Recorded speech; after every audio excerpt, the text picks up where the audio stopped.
She has been part of our lives forever. I'm 75 now, and I can't remember anybody except the Queen being there.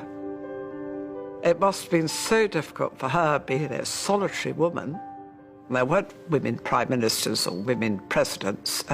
She was the only one, so I think she carved her own role. She made a rule that she had her private time and her private passions and then her public role, and I think that is very important, that, you know, the diary is planned out so you know when you're on duty and when you've got to do things. And then when she went up to Scotland in August, you know, that was the moment where it was her enjoyment. Although she was probably working, you know, with her red boxes throughout, she could have her family to stay, she could do the things she loved.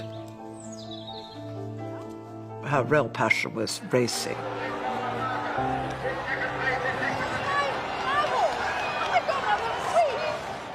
She was able to escape to Sandringham.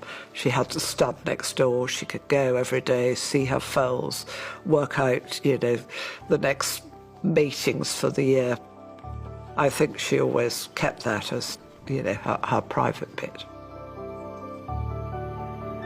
You wouldn't dare question her or argue with her on how a horse had bred or how it ran, because you'd get a very steely, blue-eyed look back again. I remember coming from here, Clarence House, to go to Windsor the day I got married, when I probably wasn't firing on all cylinders, quite nervous. And for some unknown reason, I put on a pair of shoes, and one had an inch heel and one had a 2-inch heel. So, I mean, took about hop along, and there's nothing I could do. It's halfway down in the car before I realised. And, you know, she could see it, and she laughed about it and said, look, I'm terribly sorry. And she did, you know, she had a good sense of humour. This is something that is more unusual.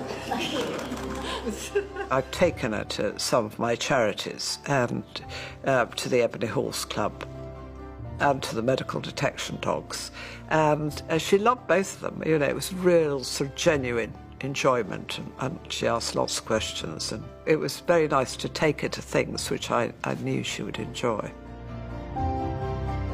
She's got those wonderful blue eyes that when she smiles, you know, they light up her whole face. I'll always remember that smile. You know, that smile is unforgettable.